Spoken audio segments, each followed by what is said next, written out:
All right. Hey, Mahoning Valley and beyond. This is Denny Malloy, and you are listening to Youngstown Studios Turning Red with Denny Malloy and Regina McManus.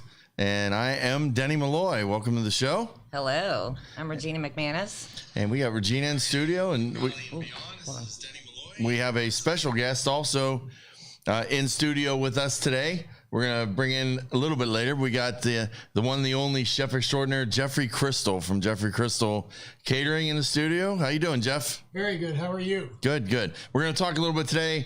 Today's topic, as we bring you some conservative format and all view things as they turn red here in the Mahoning Valley, from blue to red.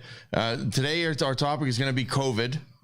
And not just COVID in general. Everyone's already talking about the shots. They're talking about the immunizations. They're talking about is it here? I want to talk about economics, and I want to talk politics.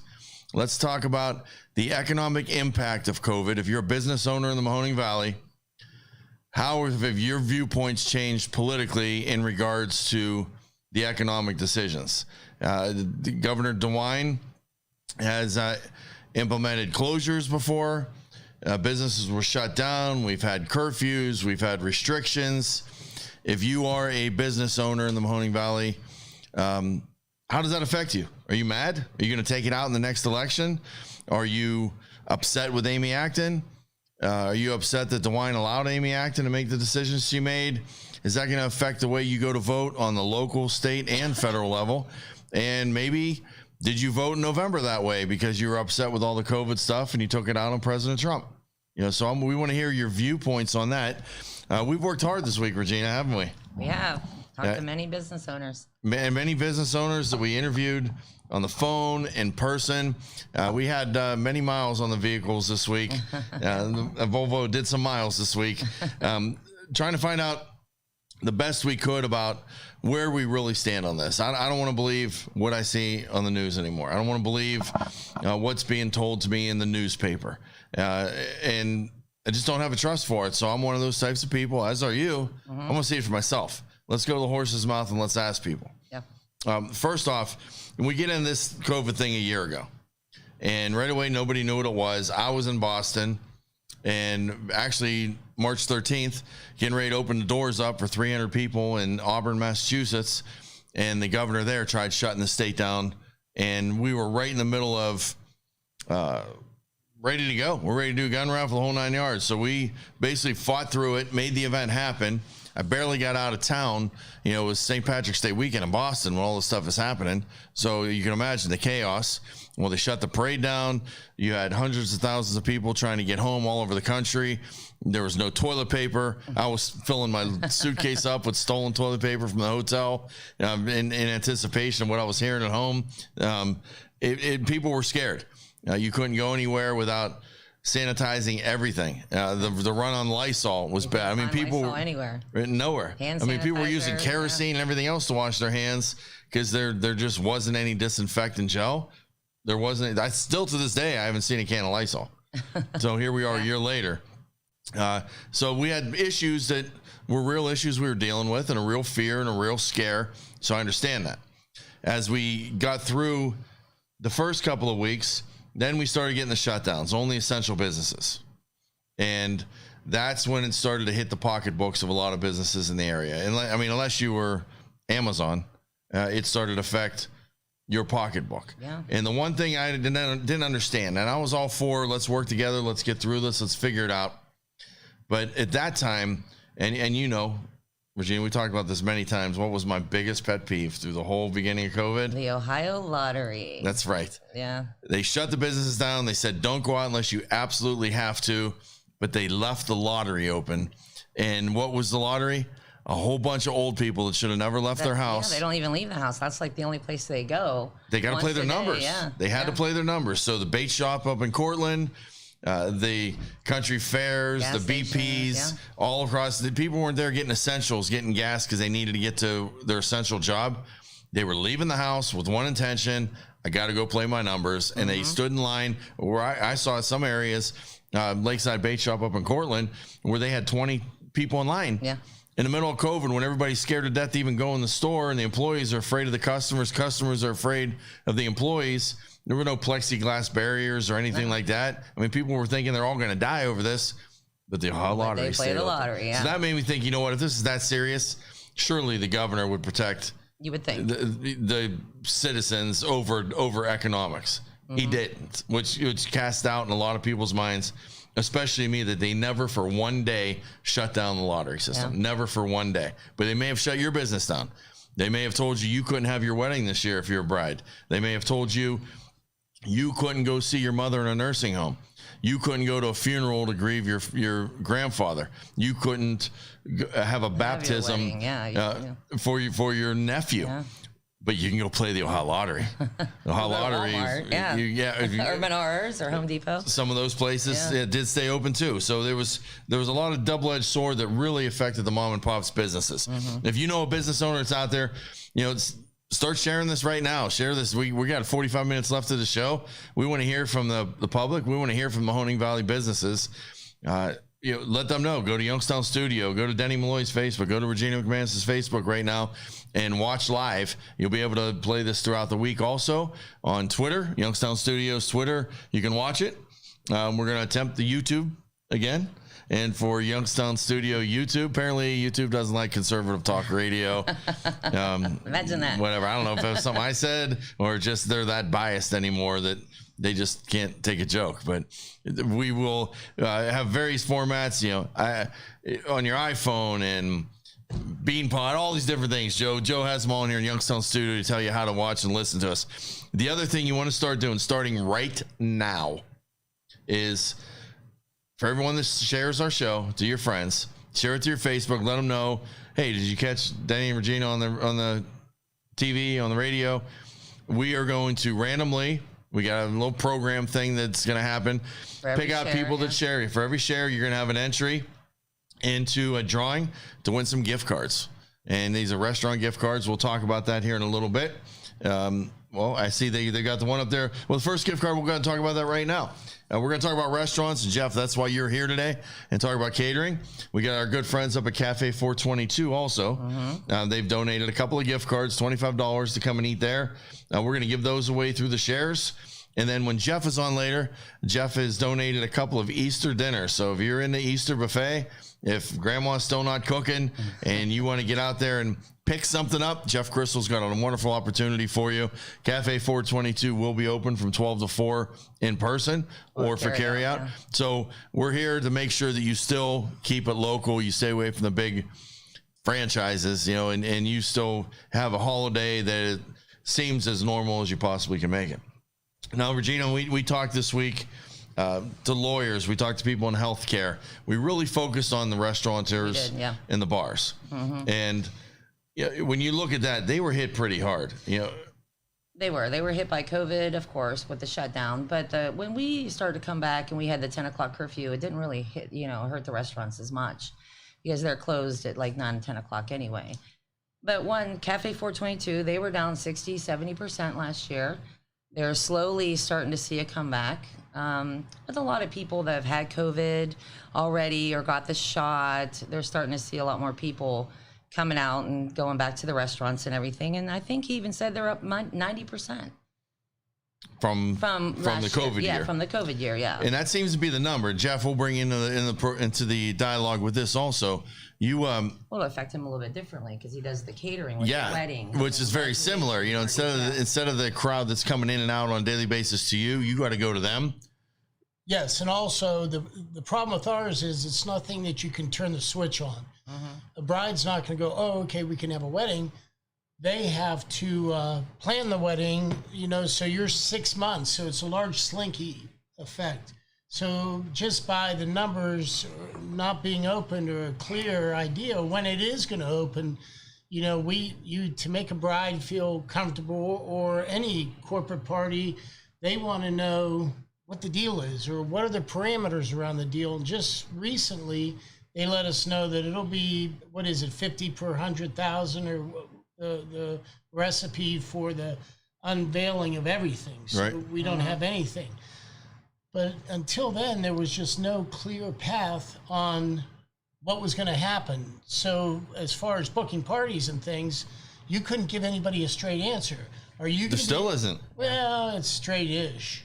Ish. Yeah. It's straight-ish. Straight-ish as honey.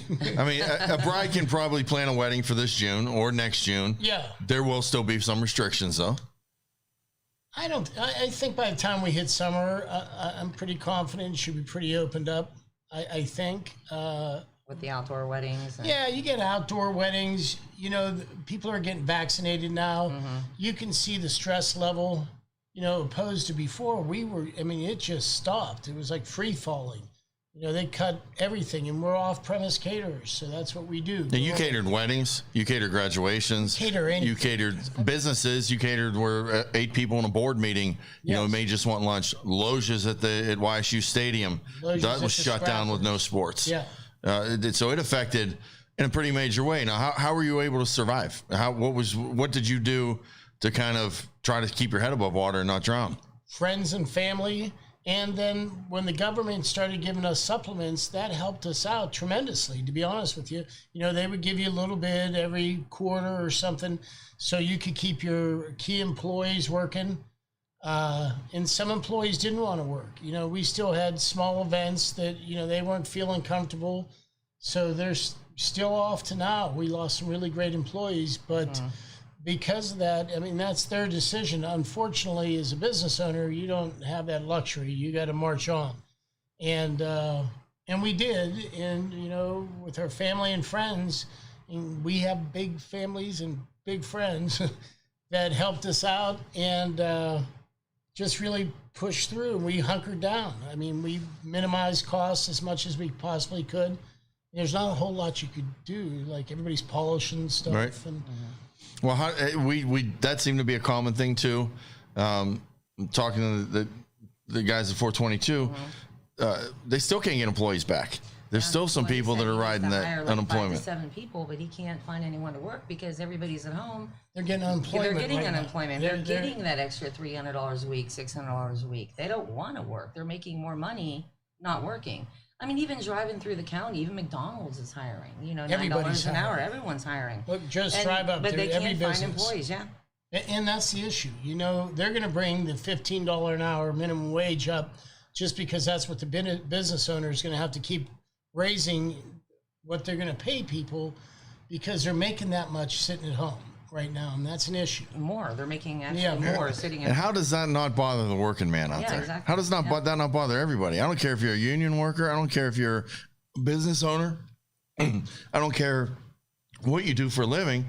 If you're paying taxes and you're seeing all your money going out in stimulus checks, you know, it was $600, $1,200, $1,400. Families getting $5,000, $6,000, $7,000, living high on the hog. That is a false sense of security. And like Jim Trafficant used to say back in the day, one of his famous sayings was that our economy today, if it wasn't for government subsidies, it would make the 30s and the Dust Bowl days and the Great Recession look like a fender bender. You know, right now we are propping up America on subsidies, and if we just didn't do that and really peeled the layers back of this onion and saw how bad it is, people would work again. People would go to work. They would have to work. And right now they don't have to work, and that bothers me as a taxpayer. I got to tell you, it bothers me. I don't mind giving a helping hand, but the handout for these people to be able to live off of welfare and get everything free that they're getting and get checks coming from the government. That check wasn't just made up. That check came out of the taxes that I paid, taxes that, you know, Youngstown Studios pays, and everyone, all these other business owners out there that are paying their taxes. Yet that bothers me. And I think from a conservative viewpoint, you know, that seems to be where there's a divide there, you know, where things maybe go blue to red. Once people have to pay their taxes and realize where their tax money's going, I think their viewpoints start to change a little bit. Did for me, at least. Yeah. But I don't think those tax dollars have been raised yet that are paying for this. And I'm not, the government has given us money. No, it's debt. It just goes in the debt column. In the debt column. I don't think that this money will be, our grandchildren will be paying for this. But on the other side of it, I just don't know what you do when the whole world shut down for a year. You had to do something to make it work. So it is a double-edged sword. I don't know. I'm not. I mean, our problem is with employment is that you're going to have unemployment now, the federal unemployment till September, the extra $300 a month besides the state money of unemployment. Right. Well, I mean, that's a dicey thing to throw out there because you're not going to have people going back to work now till the last quarter of the year. Right. If they don't extend it again. Yeah. Plus, summer's coming. You know, hey, it's kind of nice. Look at this summer off. Yeah, imagine the stimulus that's coming before the 2024 elections. Oh yeah. You know, now that you did it once, how can you not be the bad guy? Be a bad guy and not do it again? I mean, we're going to be a stimulus society, and to me, handouts, stimulus checks, unemployment is making people, especially this younger generation, think, you know, socialistic attitude maybe isn't so bad. Maybe it's okay for the government to take care of me. Maybe I don't have to work. Maybe I can survive on all the free stuff I'm getting. And, you know, those definitely aren't conservative voters down the road. So there's a lot of politics that play behind the scenes on this. Yeah. And Republicans can't come out and just say, no stimulus, because then you're going to fire up the other side, just like the other side's firing up the gun owners right now. You know, you don't want to really stick your hand in that hornet's nest either way. So you got to play it off. It's amazing. It's sad. It's unique times, and we feel for these businesses. You know, when they can't get workers, and we're turning to a society now where will it ever come back the same way? Yeah, I know we travel with who I work for, the annual meetings every year. Come up there, get trained. Did it by Zoom last year. Already going to do it by Zoom this year. Not till June.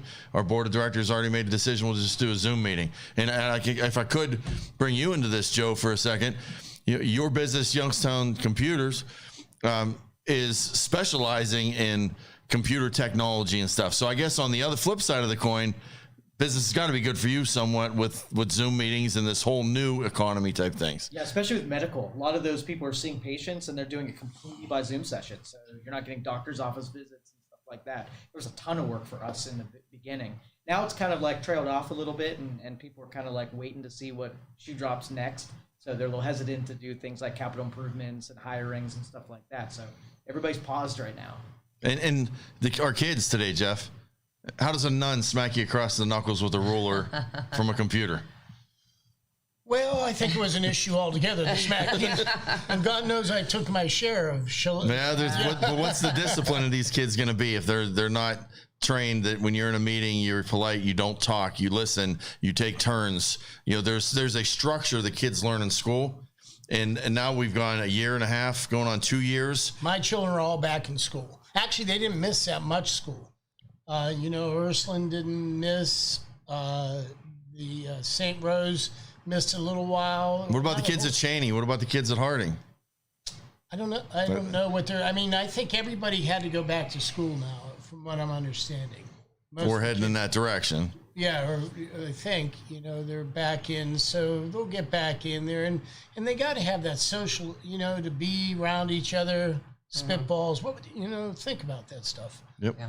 Well, that's how you develop personalities. That's how you develop fame. That's how you develop your structure, your structure in life. You got the cool kids, you got the jocks, you got everyone, and you fall into place somewhere in that deck. You're all shuffled in the deck of who it is. And there's still some kids today that I remember as the coolest kids in school, the best looking in school, the ones that were the studs, the alphas. I mean, they may not be today, but back in the day, they had their 15 minutes of, Al Bundy fame. So you're not having that with kids, and they're not learning successes and failures. I don't think they're learning failures at all anymore. Everything's a success. Everybody gets a trophy. Everybody gets pushed through. Everyone's going to pass. Why do your homework? Start out at 50% and work up from there. Just do the minimum you need to do. We'll shuffle you on. It's the college's problem. Well, the colleges are going to take your money until they realize you're failing out. And then what happens when you got a gap of a whole bunch of scholars and a whole bunch of kids in the middle that are there that shouldn't be there because they weren't trained properly to be there. And then the money runs out for the kids to advance through there. It's going to affect university level and how much money we give to the schools. And now let's get rid of student loans and the whole 9 yards. I mean, this is a whole cyclic thing. Back to the restaurant type thing. It isn't just the restaurants that were shut down. Who sells the restaurants food? Those food vendors were losing money. The people that are affiliated with any of the subsidiary supply chain to that restaurant, the beer salesman, you know, that he's not selling the kegs to the restaurant anymore. The event planner who maybe coordinates something with the restaurant to do a rib burn off or to do a concert or something like that. Done. He's got nothing because of this restrictions on the bar and restrictions on the restaurants that they had. And when we talk to schools, you know, you and I talked to somebody who was very interesting. A bus company owner that owns buses, community bus service. We talked to the owner, Terry Thomas. Yes. Wonderful man, cares about his community, cares about his family, great father, and he cares about his employees. It broke his heart. He cried when he had to lay off his employees because here's all these bus drivers with no place to go, no kids to get on the bus because school was shut down. Yet he's got a fleet, he's got gas, he's got families that rely on him. He kept them working as long as he could. PPP helped out an awful lot with that. But these are people that want to go to work. You know, the lunch ladies, the supply chain for the schools, the people that handle the athletic events, you know, they get you to and from and sell the athletic equipment.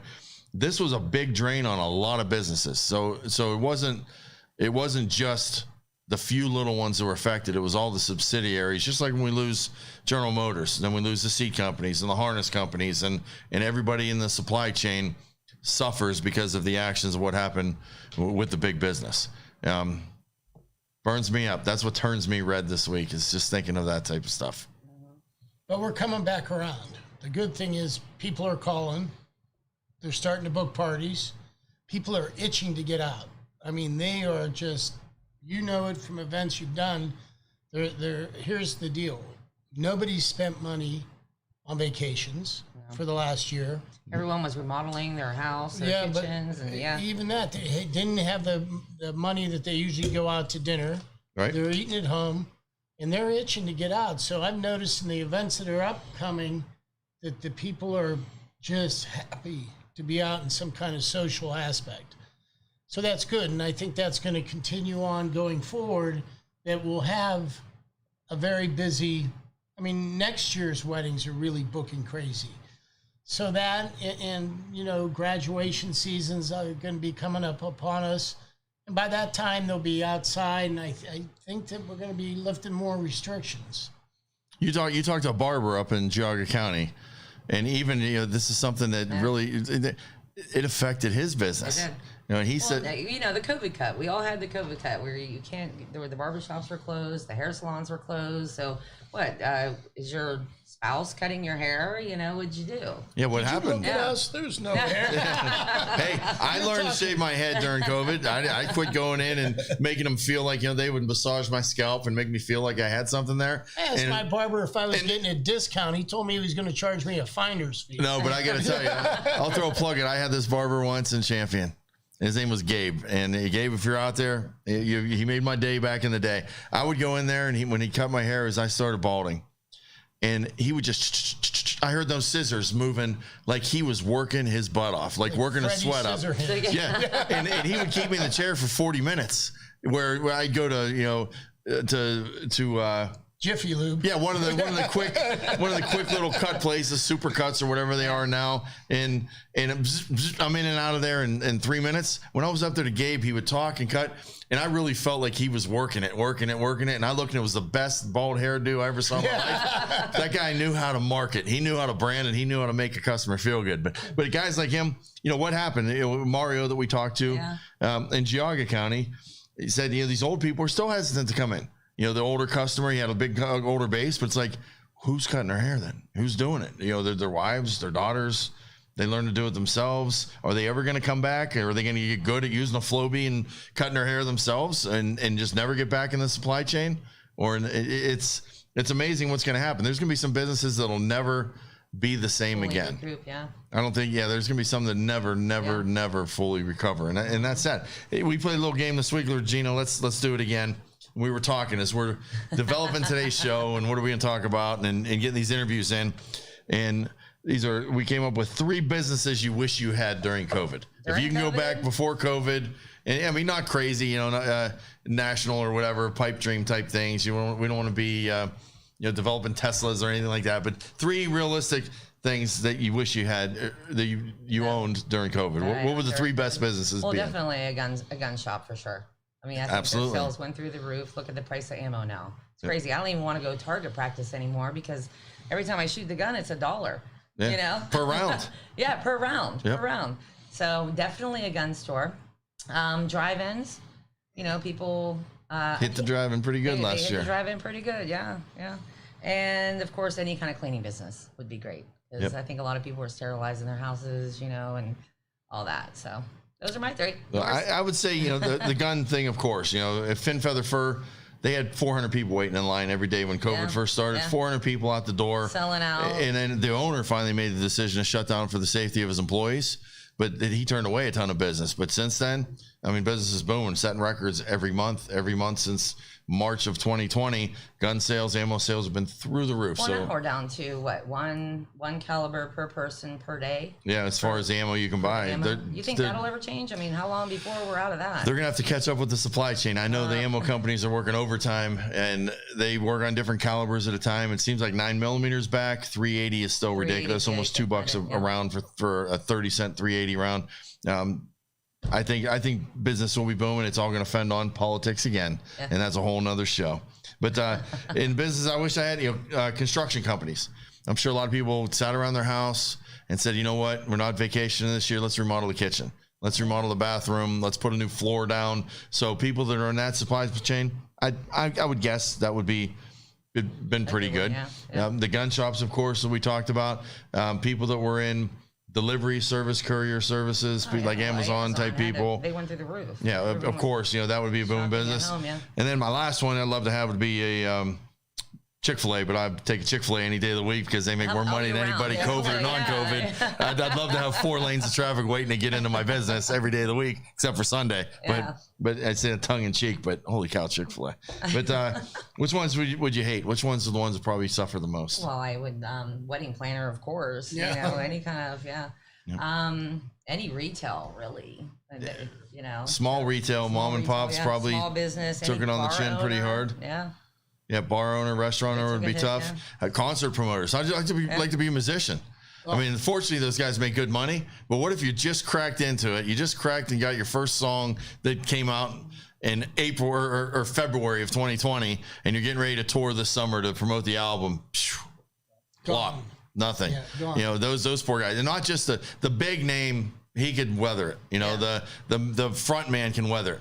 The backup musicians like Jason Aldean's bass guitarist and his keyboardist, he's probably hurting a little bit. You know, Brad Paisley's drummer, he may not be doing so good right now. Brad Paisley, of course, he'll be fine. But those types of people, and then the ones locally, DJs locally, people that just make their band circuit, that make a little extra money on the weekends.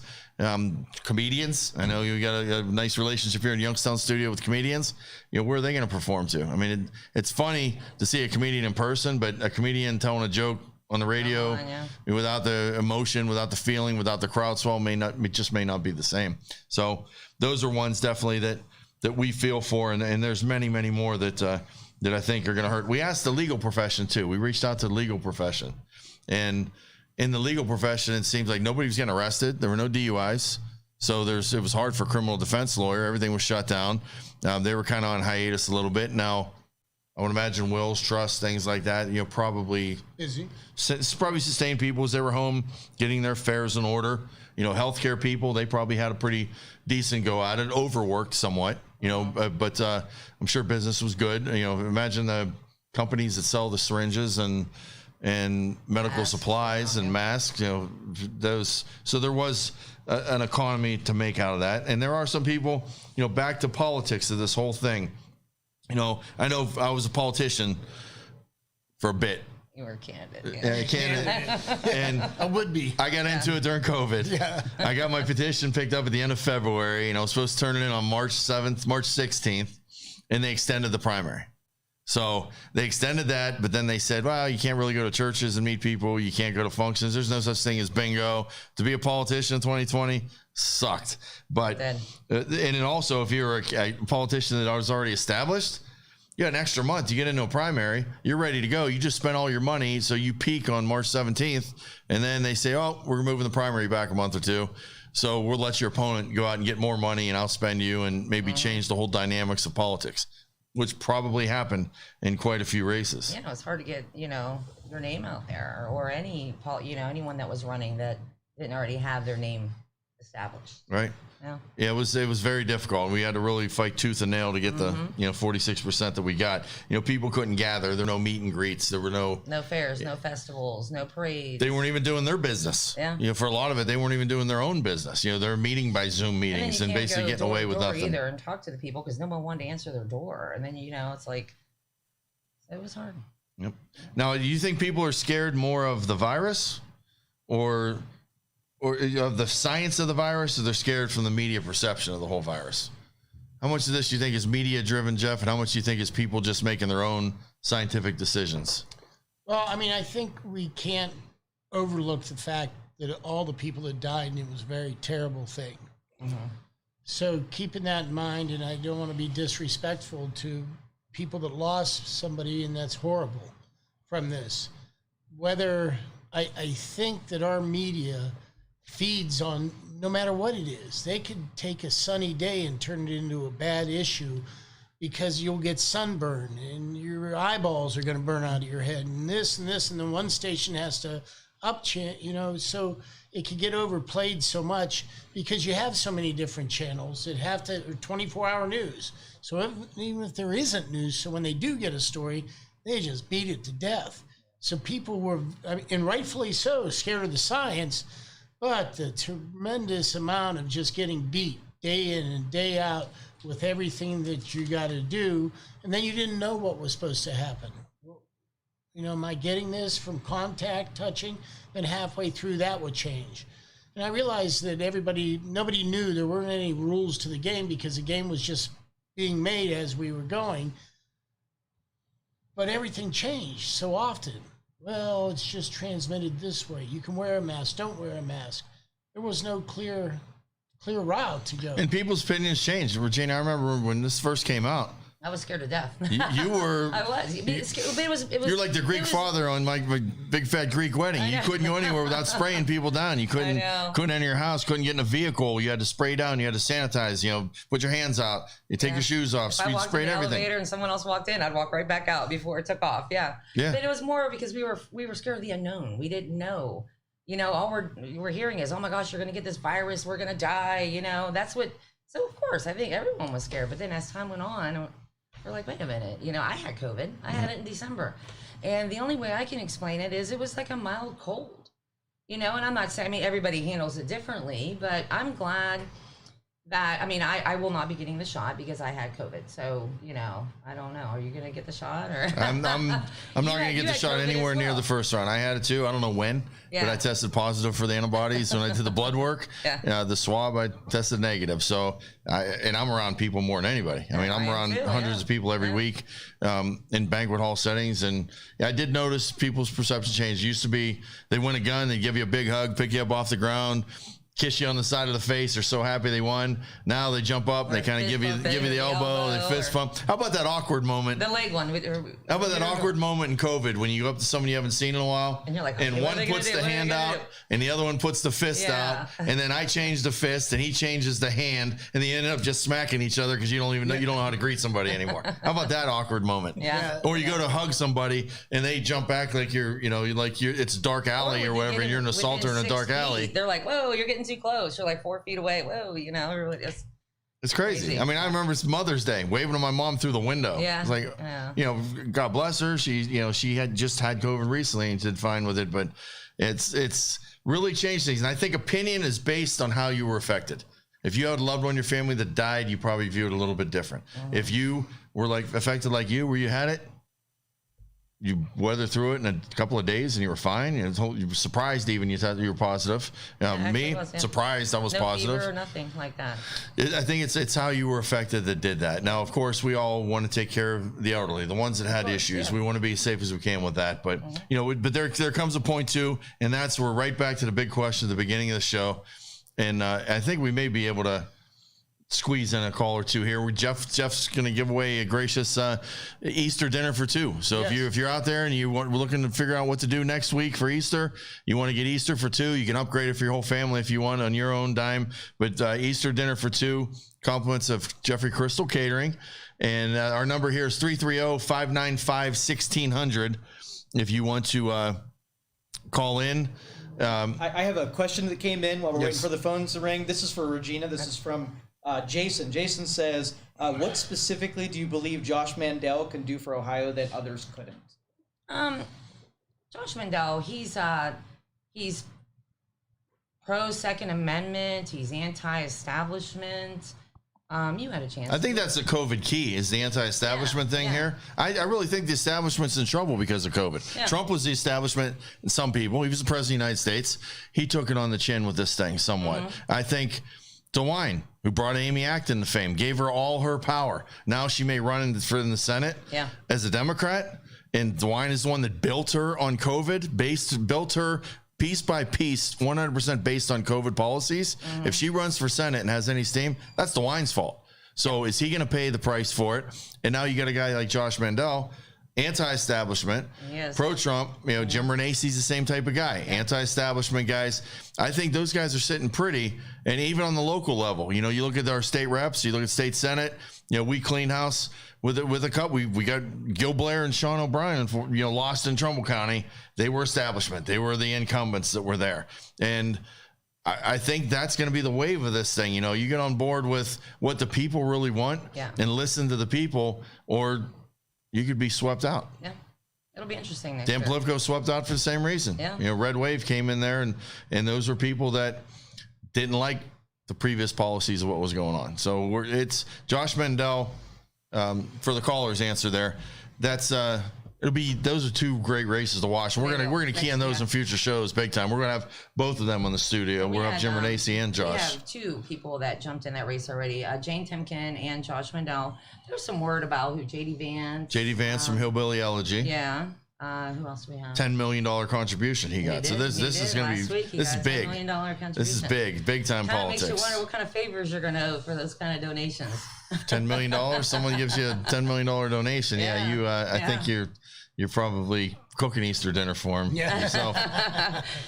Yeah. But yeah, if you want to call in 330-595-1600 or send a question and comment on here, Joe's monitoring that. And the other thing we want to do is, here, Danette says, we don't even know the long-term effects of the vaccine. That bothers, we do not. And that bothers me. People are getting 2 shots, and I hear they get fluish a little bit. I would prefer a 1-shot deal, and I'm probably not going to get it unless I need it to fly or something goofy. Who knows? With the administrations in there now, they may say you can't go buy ammo unless you get a shot. Who knows what they're going to try to do? But it goes that far. This is my body. I got to pull the. A little bit of their card a little bit. I don't know what's in this. We don't know the long-term effects. We don't know if your leg's going to rot and fall off in 6 months after you get a shot because nobody's had it for 6 months yet. Yeah. So we'll see. But I'm one of those people more or less of I'm going to wait. Yeah. I'm going to wait, and I'm trying to resist it as much as I possibly can. Personal choice. Did you ever get the flu shot? But if I get COVID, I'll stay right here in the air. Much like unfortunately Mark Manzi, the attorney. He a week before he got it and died, he was against COVID. He was an anti-COVID guy, an anti-mask guy, and he got it. And I will fall on the sword that way too. I'll stand by my beliefs right to the end. I'm not going to blame anybody if I do get it, badly or something. It's my choice, and I'm making this choice clearly. A Youngstown Studio Turning Red show. That is my choice. I got the shot. Did you get the shot? First or second? No, just the 1 shot. You did the single. The Johnson & Johnson? Yes. And do you feel sick at all afterward? No, I wouldn't know if I'm sick or not. I work all the time. You don't get that luxury. No, I don't. Right. Nope.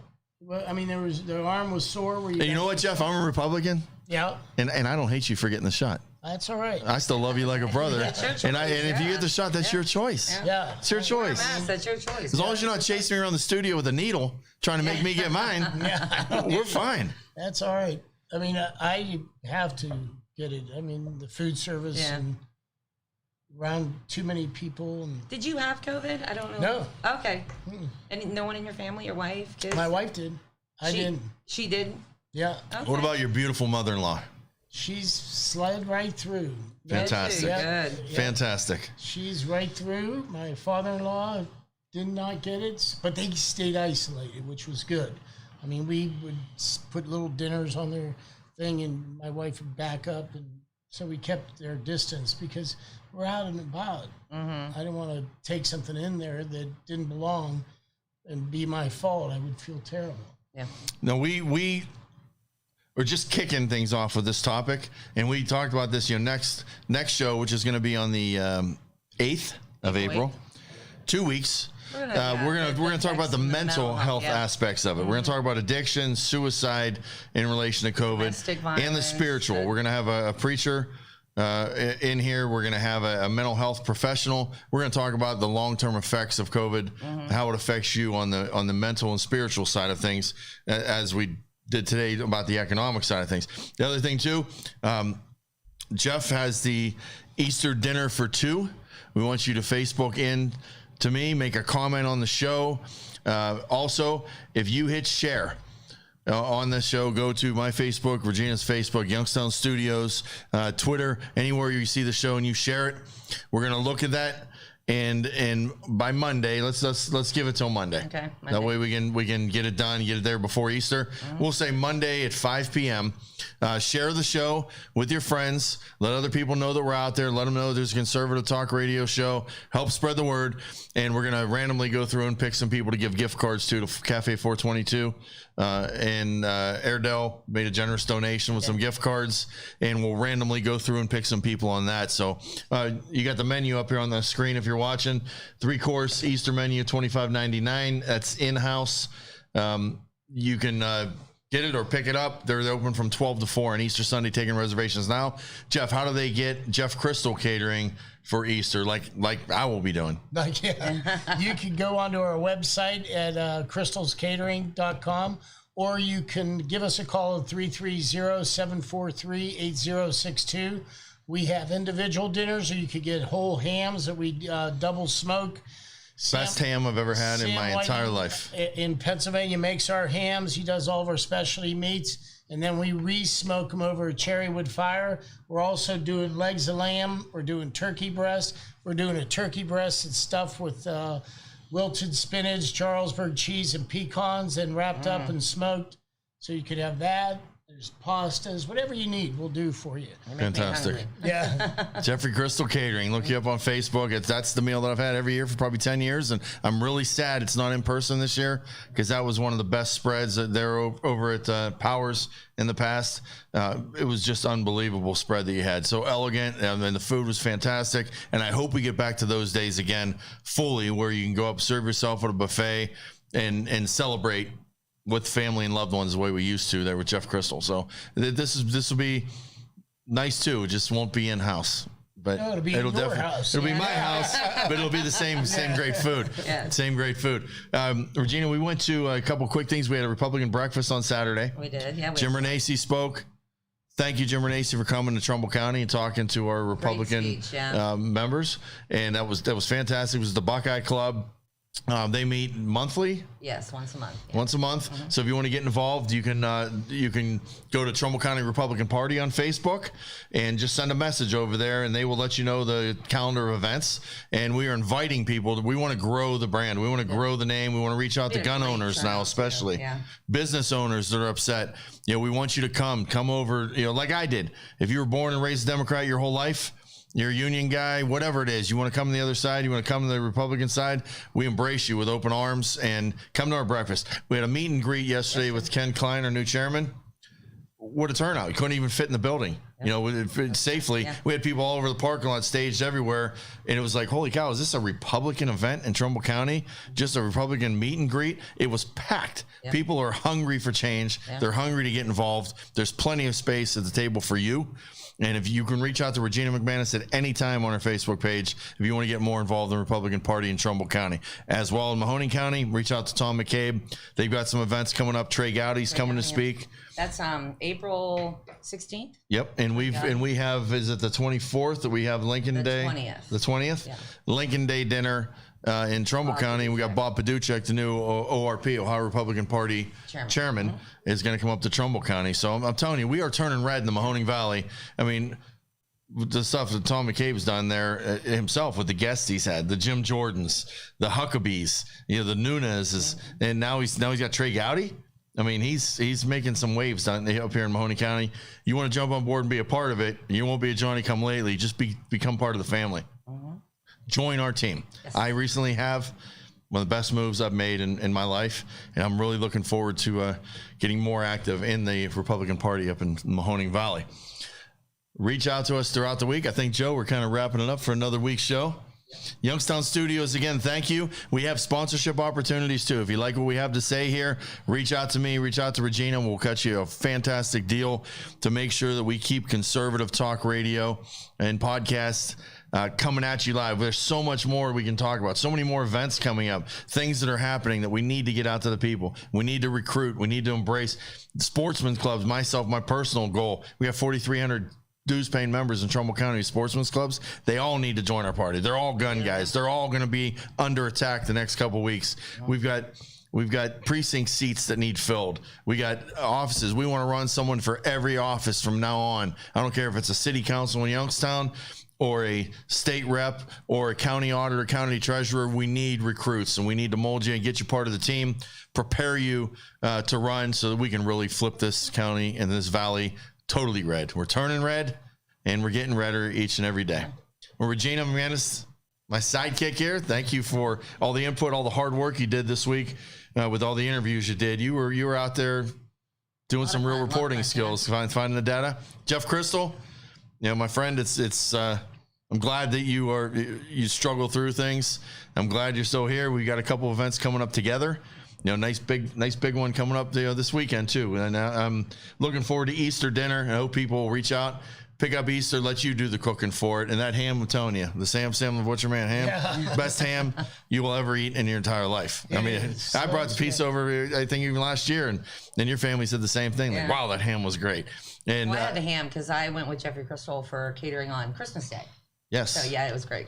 Fantastic. And Airedale and the guys at Cafe 422 stop in their Boardman location or their Warren location, and you may see a familiar face sitting out on the patio in one of those places any day of the week. You never know. I was there Monday, Tuesday, and Wednesday this week on the patio. If it's nice outside, I'm at Cafe 422 on the patio. You're a patio sitter, and he's donated some gift cards. So share our program. Let people know. All you got to do is go to this thing here and hit share. Put it on your Facebook and let people know, hey, listen in.